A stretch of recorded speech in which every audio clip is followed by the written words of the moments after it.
You need to make sure that you let employees feel like their voices are being heard and let those representatives go back to their departments and be like, hey, like, what are your pain points in the software? What would you really like to see in the new software and what should be avoided? So that you as a leader, you don't have to make a decision in the vacuum and just like say like, hope you guys like it. I hope it suits every department's needs because this is what I'm going with. You're already going to have that information and you can hopefully then make the informed decision that's going to be the best opportunity for all the departments to succeed.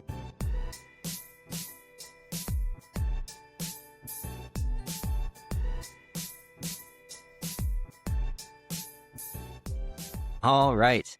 Welcome back to another episode of the Modern Membership Org podcast. My name is Riley here with Bursting Silver, and I am joined today by a return guest, Ellen Turner. Welcome back to the show. Glad to be here. Happy to have you on too. I think last time we talked about the iMIS community, and today you reached out actually because you had a topic that you really wanted to dive into. And it's, I think, something that we've already explored on the podcast here, but it's something that you're pretty passionate about as well. And is that the change management process from moving systems is pretty disruptive, obviously, but it's not always the software that is the biggest part of that change. So I might hand it over to you to maybe, once again, for those listening for the first time, introduce yourself and give a little background on yourself. Absolutely. So I've been at Bursting Silver for a little over 5 years now. Prior to joining Bursting Silver as a consultant, I was working at a trade association, and that was my introduction to iMIS. And before that, I worked in a couple of other databases, wearing across a number of different types of organizations. So just really familiar with database management and the ups and downs, pros and cons that goes along with it. As part of our episode that we explored last time too, people are welcome to listen to that as well about the IO community and just what it means about sitting on both sides of the aisle here. You've been on the inside of an organization that's gone through a big change, and now you're a consultant that is walking other people through it. Maybe from the seat of being on the receiving end of that big change, internal on an organization, what caught you off guard the most during that process for you and your team? So I think one of the biggest surprises for me was the fact that the organization had even been considering making a change, because all of a sudden it was like, guess what? We're going to do this change and it's going to have this big impact and it's going to involve this new software. And it's kind of like all of us were like, wait, what? So it was just kind of like one of those situations where you're like, well, I wish we'd been in the room for that. Not only just the decision, but for the decision to make the change itself, but the decision to pick which software to go with, kind of thing, or that that we'd had a representative, to in there instead of just like the administrative upper levels who may not be using the software that the way that they're expecting more the rest of the company or the rest of the staff to use it. So that was one of the big things. So that generally is not a good way to help introduce the concept of change management to an organization, I would say. You want to make sure that you're being as transparent as possible with the idea of, hey, we're thinking about changing this, we're thinking about changing a process, or we're getting close to needing to upgrade. We need to make decisions like if we're going to go with an upgrade or if we're going to change softwares, like what would this mean for you? Try to get that feedback and also get that, staff, colleague buy-in so that they support whatever the decision is so they can see what possible factors were taken into consideration for whatever decision is made, even if they may not agree with it, they can at least understand why you came to that decision. Right. So I think the core concept we're looking to explore today is maybe just what it would look like from the rest of the staff and in repositioning why looking at a new system, oftentimes the system that you're changing to is the smallest part of the change. And it's actually layers beneath that are being affected as part of this remounting as well. So maybe starting with looking at the leadership. When a leader is considering looking at a new system, lay it out for the individual who hasn't been through it yet. What actually moves when an organization is changing to a new system? Well, when you're changing to a completely new system and not do, I don't want to say just an upgrade because that has its own changes as well. But if you're changing from one system to a completely different software, then some things to keep in mind is, the way your data is saved is going to change completely. Your the just the data structure, the names of places where data is saved, it's all going to be different most likely. And you may have an opportunity to do some data cleanup. So maybe you used to have to look at 3 different places to find data on one piece of information, but now's your chance to kind of like do that cleanup and put it all in the same place of information. That's a huge positive. But the idea of, for a lot of staff people is like trying to is understand like, wow, all these reports that I've made and that I use are, one, going to be broken. We'll have to rebuild them in some form. And two, the reports themselves, like the internal navigation for staff is also going to be different because most likely, how you navigate within your internal system is going to be different in the new system in terms of just the way the content is laid out, the way that things are stored. And so it really is a brand new way of everybody doing their day to day. You know, think of it like buying a car, actually, because even if you just, replace your old car with a newer version of the same car, things are different. You know, when I bought my current car, it was the first car that I had with a digital display, had a my first car with a, rear backup camera and all these other things. Like, yeah, the functionality of the car is the same. You still know how to drive it, but, well, which one's the light switch? Which one does the windshield wipers? How do I do the back windshield wiper? All those little nuances you've got to relearn because out of habit, your muscle memory, your day-to-day memory is going to go to one place, but you've got to retrain your brain. The same thing happens when you do switch softwares, either for an upgrade or a brand new implementation. Yeah, it's like speaking a new language or Yeah, writing with your left hand. I think exactly. that as you get to practice it, you retrain that muscle memory, but the instincts are gone. I'm really happy that you mentioned that because when you go into a new system, yeah, it's a lot of same, but different. It could be different colors, it could be different icons, it could be different drop downs. And so when you are then from a team perspective, and maybe this could be a cautionary tale, or this could just be more advice to leadership when considering a new system. And they try to rebuild what they already have. Why or why not would that be a common trap for this whole process? Like reinventing the wheel just to be back where we started. Yeah, it really depends on the scenario because, you're presumably upgrading or changing software for a reason.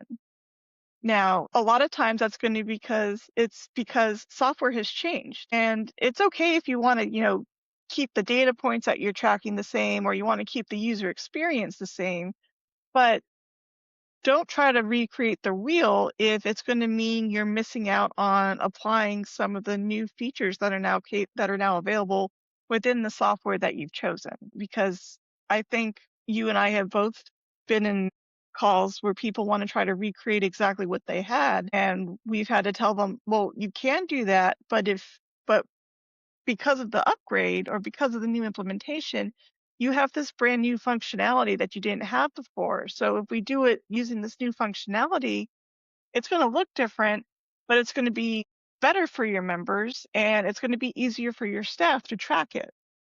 So I think, it's a fine line. It's a fine line to walk because you don't want to overwhelm your staff with too much new things at once, but you also want to make sure that you are adapting and looking at the new features and using them in ways to make, your staff more efficient so that they are not spending as much time doing things by hand like they had to do in the older system and are now using automated features so that they can now kind of like get to those plum projects that they've always wanted to do but have never had time. Yeah, I think that's important to you're highlighting kind of the role of a business analyst or somebody working through that change management process where you're identifying, okay, these are our necessary must-haves, or these are the ways that the team needs to be able to do things. But these are also the responses to the old way of the teams doing things. And as we have both experienced, oftentimes you have staff going based on instincts and they're rebuilding the limitations that they already had in the past system, or they're trying to orchestrate the workarounds that they've had on their previous system's limitations. And sometimes you can weed those out. But yeah, very, very good point. Do you have any examples of maybe one that a team has tried to bring back that has already been an outdated feature? I'm thinking maybe from a 2017 to upgrading perspective, just because I know like with crystal reports and all those things or SQL access, a lot of people have been hesitant to adopt new systems, but they're more streamlined, say in an EMS instance. Yeah, I mean, it's hard to think of a specific example, but I think especially when EMS first came out a little over 5 years ago, it was not as fully fleshed out as it is now. They were still some features that needed to be released as part of the full EMS package. And so, for those really early adopters of EMS, the finance aspects of EMS, were being heralded as, oh, it's so much easier in EMS than it is in iMIS desktop, but the system didn't quite live up to the hype. Like, yeah, it was better in some areas, but it's just like, well, I can still do XYZ in desktop, so it's not worth the trade-off. Nowadays, however, it is so much better than what you would have to do in desktop in terms of refunds, billing, customizing invoices, creating dues billing cycles. And the expression builder has really caught up and let you do that exact custom configuration, for example, to do your custom billing that used to be such a pain to have to deal with and try to manually update year after year for doing your dues billing based on, different data points. So I think that it's less of an issue now to kind of convince people, yeah, you should try the new things than it was when EMS was kind of like first launched and and we were trying to convince people like, yeah, you should really invest in this huge upgrade to EMS. Now it's much easier for people to see the benefits. Yeah, and I'm really happy that you worked through that too, because in comparison, you're just highlighting your expertise as you're helping teams navigate these new waters. You're also highlighting the functionalities that are in line with their expectation and the ones that aren't living up to the hype. And that's part of being that trusted advisor too through that process. So in terms of change management, there's so many layers to making sure that you're jumping into a new system that you feel comfortable with. But that was, I think, a textbook example of just what kind of features a team might be facing or the unknowns of what a new system might hold for them. And in terms of those layers, there's many layers under the surface too that they won't know until they open it up. For example, data. So when we're looking at data, I've talked to Des about data, Kevin about data. Data is a big topic because it's usually can be the most onerous. How does a system change force an organization to finally confront the data that they're sitting on and whether they can trust it or not? And what are your thoughts on that? It's the question probably that every organization asks itself on a regular basis.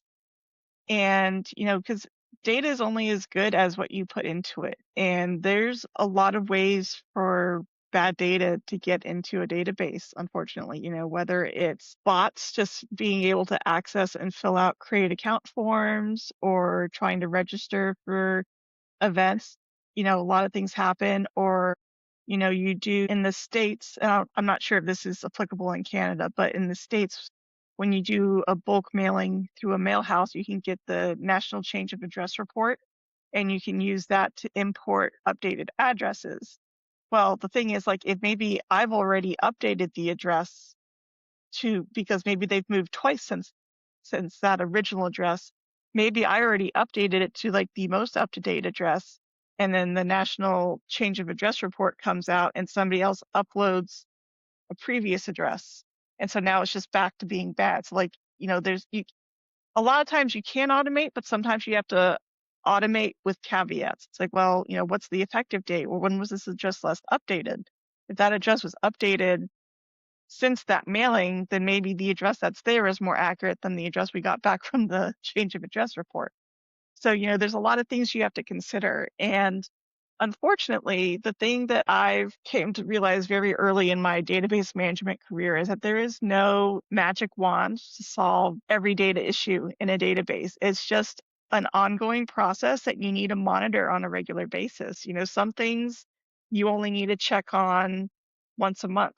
Other things you need to check on once a week. And then if you're an organization where maybe you have an open create an account form where anybody can just create accounts, that's something you need to check on daily, especially in this day of, the aggressive bots just going out trying to see where they can break through. Because I just remember there was one day we hadn't enabled, any kind of reCAPTCHA, bot detecting software. I came in and there'd been over 1,000 new accounts created overnight from bots. And I was just like, oh my God, we need to fix that. Cheaper by the dozen. It's like, whoa, okay, I know what I'm doing for the first 3 hours of my morning. That's hilarious. I know that it's funny when we're talking about addresses too, because that's something that Des has pointed out is it's always bad data. You can't have good address data, but as much as you try, it's one of those constants. I think that's not going to change between systems. And who knows? Can never say never, but definitely when it comes to data hygiene, it's most impressive too when we're starting to talk about AI technologies, keeping your data clean is key. In terms of leveraging new tools as well, I would be remiss not to point out the changing of roles in that transition, like how some jobs might be affected from having new, more efficient tools. And maybe you can speak to this based on your experience or even your thoughts that you've seen in terms of this transition, how even small membership teams can approach the shuffling of duties as they're adopting new systems with new processes. Yeah, absolutely. So I think, one of the benefits of technology is we've seen a lot of organizations move away from having, various forms available on their website for download and then people submit them via 20 years ago via fax or just getting them back in and then staff have, print out the PDF copy and they have to manually enter all the data to now it's a lot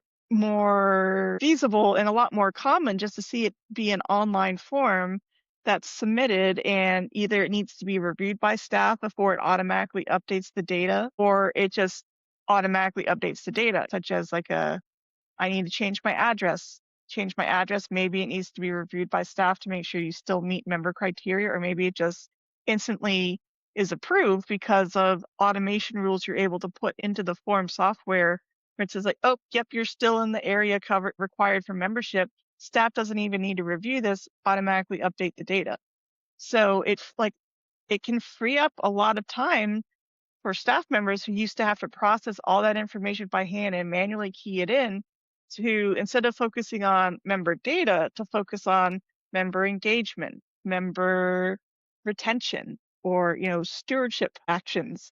And the same thing with regulatory types of action. Instead of collecting all of that regulatory required information by paper and trying to find a place to store it safely in hard copy format, you can do it electronically.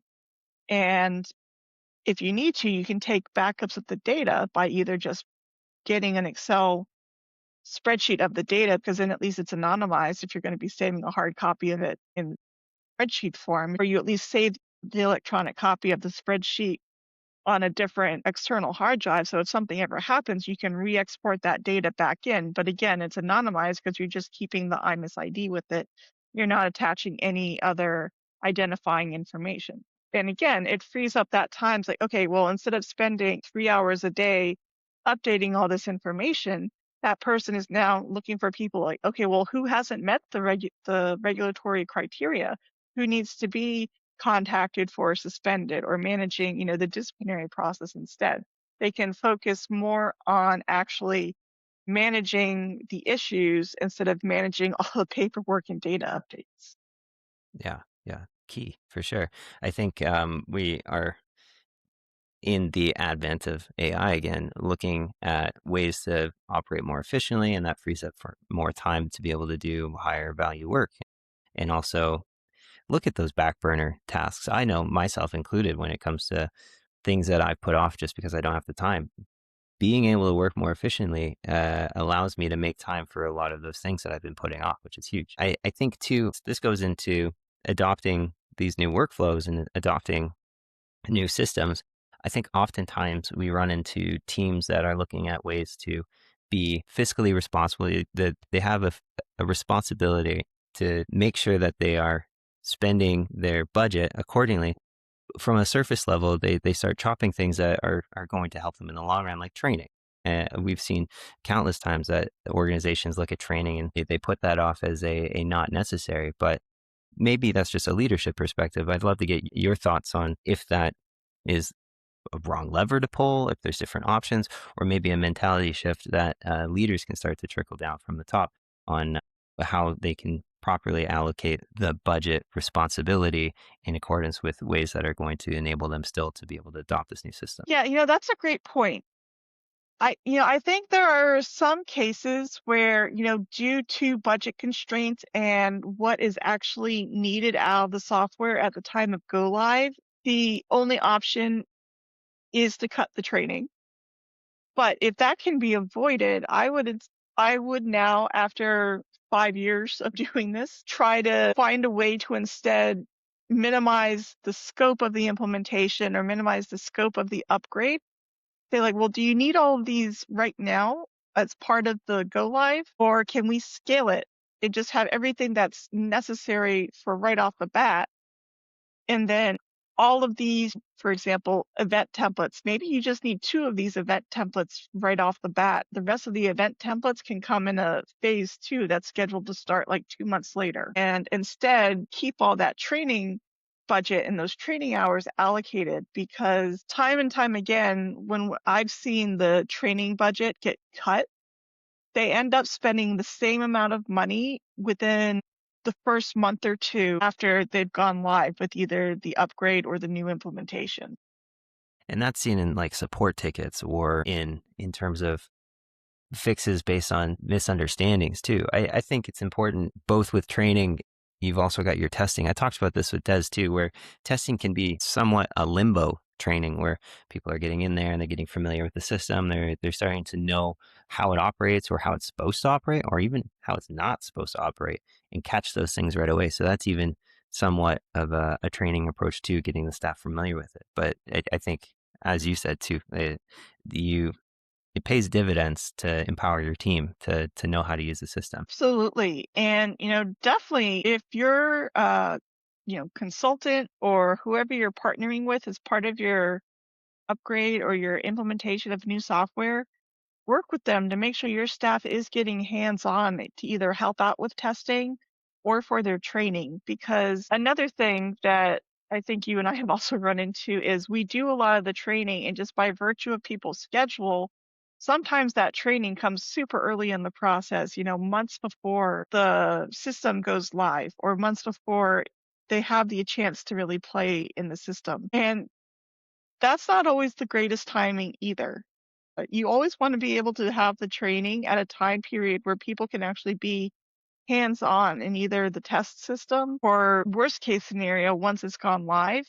But if you can have that test environment where, or if it's, still in a staging environment where things are being configured, let that be the chance for your team to really go in and help test, figure out what the process is supposed to be for both the user, for your members or your clients or whoever.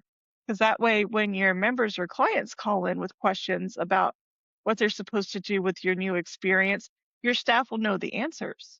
They're not going to have to call the person back out and then they contact support and be like, how is the customer supposed to be able to do this? They're going to know because they tested that. Yeah. It's just gonna make your staff more knowledgeable and more comfortable with what they're gonna be working with once everything actually goes live. Yeah. And I think what got us down this training rabbit hole too is talking about managing scope as an option for being fiscally responsible. So when you are looking at this again from the leadership mindset, how do you decide what is truly a core for the implementation and what can wait or what can be put off? Or is there an exercise in between on how you actually come to that agreement? Yeah, I mean, I think it's hard to be, that leader at the top because everything's gonna come and seem important, or, different employees are gonna come and say like, no, my thing's important. It needs to be there. And so it's a matter of kind of thinking, like, this is our timeline to go live. What do we need to be able to do within the first 2 to 3 months of being live. So, for example, if your membership billing is happening for renewals within the first month of going live, you want to make sure that billing configuration and training for how to do membership billing is part of your initial phase. If you're not having any events for 6 months, you can maybe delay anything having to do with event setup, so it's really just kind of looking at everything that your organization wants versus needs is one way to kind of look at. It's like, well, we have this process, we'd like to improve it. You can have your service provider help you determine, is there going to be a better process for these items that we do on a daily, weekly, monthly, yearly basis? And if there is, plan it out and estimate it. That's a great time to really develop that partnership with your solution provider, because once they give you the options, you can decide, yeah, I want the tier A, I want the tier B, and you can decide how important is that resolution. Like if you can go live, as it is, and then have that enhancement for your process come later if you really just need to have basic functionality right away at low cost. So, you can see those solutions, but delay when they're actually implemented. You don't necessarily have to do everything as part of the upgrade. I'd say the only exception for that is any data cleanup you want to do. So like if you're switching systems and you have to do data mapping anyways, that's the perfect time to get, if somehow, for example, you've ended up with event attendance data in 3 completely separate areas and you'd really like it all to be in one place, spend the time to put it all in one place. So, and then you definitely want that done first, because if you don't do it before you go live, then you're going to just start collecting data and who knows which source it's going to go to again. You end up in the same boat. Yeah, nothing like repeat work. I like the analogy of cleaning up your data, like cleaning up your closet. When you have all these things that are stored away and you don't know what gems are in there. You also don't know if you left like a sandwich from school once upon a time. So it's good to get that stuff Yeah. out because you don't want to migrate Yeah. that to a new place. If you're moving house and you're moving all that stuff, better time to go through that than lugging along a bunch of stuff that isn't even fulfilling it. Yeah, and I mean, I can't tell you how many times I've gone through like that data mapping exercise and I've said like, so what do you guys use this for? They're like, oh, we don't. I'm like, do you need it? And they're like, guess not. It's like, okay, then we're not going to take the time to move that over. Yeah, great time to do that. Feels refreshing, especially I Yeah, think like from that staff seat, looking at it all the time, being like, why do we even have this? Finally, like hit the delete button. it's like, or you have like 2 general lookup tables doing the exact same thing, but why do you have 2 of them? Yeah, gone. So when we look at this now, from you mentioned it earlier too about a proper time to do training or to look at how we do these phases and the best, most effective, regardless of constraints, ways to roll these things out. When you think about processes, data, roles, when it comes to looking at go live and kickoff, at what time would you recommend when it comes to the unique scenario when you're working with your stakeholders or your clients? Do you walk them through that process, or do you recommend on what they should emphasize on, or how do they make those considerations? Yeah, I mean, I think one thing to consider is you need to make sure that you're giving your staff permission to prioritize training time and also time to test or just familiarize themselves with the new system in that staging or test environment. Give them permission to be like, okay, I'm going to spend 2 hours once a week participating in the training session and then doing the associated testing or just familiarizing and walking through the steps that we went through in the training, just so it becomes familiar. And by the time it goes live, they have it down pat. You need to emphasize that how important the change is and how important it is that they are not only prepared for it, but engaging with the preparations for it. Because if your staff aren't engaging with it, then they're not going to retain it.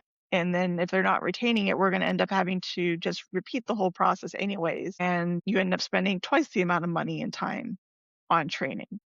So you really need to make sure that your staff is buying into it. And a lot of that goes into making sure they're involved from the very start of the conversation about we need to change our software, whether it's an upgrade or an implementation. I think that as long as your staff is engaged and they're up for it, as soon as they're able to actually start logging in and like following along with the steps of the different processes they're being trained on, it's fine to do the training because hopefully they're being given step-by-step directions after the training, whatever training materials were provided. And then hopefully they're also being given a recording of the training so they can refer back to it. Should the need is like, oh, Riley showed us how to do that one piece, but I can't remember it and I didn't jot it down. Let me go back and fast forward to that piece in the training. Especially now when so many of the video recording software also has AI note takers attached with them now. You can easily find like where in the meeting that piece of the training happened, and they can fast forward through. They can go to right there. They don't have to sit and watch the whole training, trying to find like that one super specific nugget. Yeah, I would be lost without my recordings. And I remember too, as I'm like getting to used to EMS, going back on old videos is kind of looking at it with fresh eyes where you finally understand where they're clicking, where they're going, and what's being shown on screen. So it's kind of like watching a movie again and you know where it's going and you know what happened before and how they got there. You catch new things. So it's always good to have those as resources for sure. Yeah, and then for the actual trainings themselves, I would just recommend like don't expect your staff to be able to retain something if the training session is more than 90 minutes. Like I always try to cap it at an hour. If the training session is really going to take more than an hour, then I break it into two. Like because chances are they're attending multiple training sessions anyways. Keep them short and sweet. Cover the salient points, and then later on, once they're feeling more comfortable and they can do the routine processes by memory practically, that's when you can start covering the more complex, like, well, this is what happens now when you get this other more rare situation as opposed to just a regular renewal. Maybe it's somebody who clicked the wrong button in a renewal and they need something adjusted. Cover that later after they have just the standard renewal process down pat. Yeah. Yeah, absolutely. So, I mean, I'm looking at the time here, and we have burned half an hour quite easily. There's plenty to talk about, obviously, and there are a lot of gems in here. But I wanted to maybe round this out for one of the final takes to, again, speaking to a leader. But this is a leader that would be maybe looking at an upgrade, or whether it's a system upgrade or a new system. They're looking at making a change, and they're a year out because that change needs to happen. It's long overdue. What would be the one thing you would put on their Monday morning to-do list? And I think I know what you're going to say, but let's hear you say it. So you need to make sure you have a good representation of your staff involved in at least the discovery sessions that you're going to have with potential software options. It's not going to be possible to make every employee happy with the decision, but if you at least have, one or two, depending on the size of your organization, if you at least pull in a good representative sample of employees, across your departments, because somebody in membership cannot speak for what somebody in finance wants and needs out of the new software. So you need to make sure that you let employees feel like their voices are being heard and let those representatives go back to their departments and be like, hey, like, what are your pain points in the software? What would you really like to see in the new software, or what would, and what should be avoided? So that you as a leader, you don't have to make a decision in the vacuum and just like say hope you guys like it. Hope it suits every department's needs because this is what I'm going with. You're already going to have that information, and you can hopefully then make the informed decision that's going to be the best opportunity for all the departments to succeed. Absolutely. If I had one of those whiteboards I could flip around, it was going to involve your team. There you go. But yeah, I think that is wonderfully said. Looping in plenty of experts in their own realm is going to uncover plenty of mysteries that you wouldn't have access to otherwise. So, Ellen, I can't say enough. Excellent having you on the show here, and I hope our listeners today have plenty of notes and plenty of takeaways. But if they do have questions, where can they follow up with you? You can always find me on LinkedIn, or you can contact me via my email address, which is eturner@burstingsilver.com. Perfect. Well, yes. People have questions. We now know where to send them. Thank you so much for jumping on the show. My pleasure. Thanks for having me. Take care. All right. That's all she wrote. Thank you so much for tuning in to the Modern Membership Work podcast. Once again, my name's Riley here from Bursting Silver. If you enjoyed this show and you want to hear more of it, please consider subscribing. We're on Spotify, Apple Music, Amazon, anywhere that you digest podcasts, or YouTube, even that one. So much of what we mentioned is going to be in the show notes here on burstingsilver.com/podcast. And we will see you at the next one next week. Have a good day.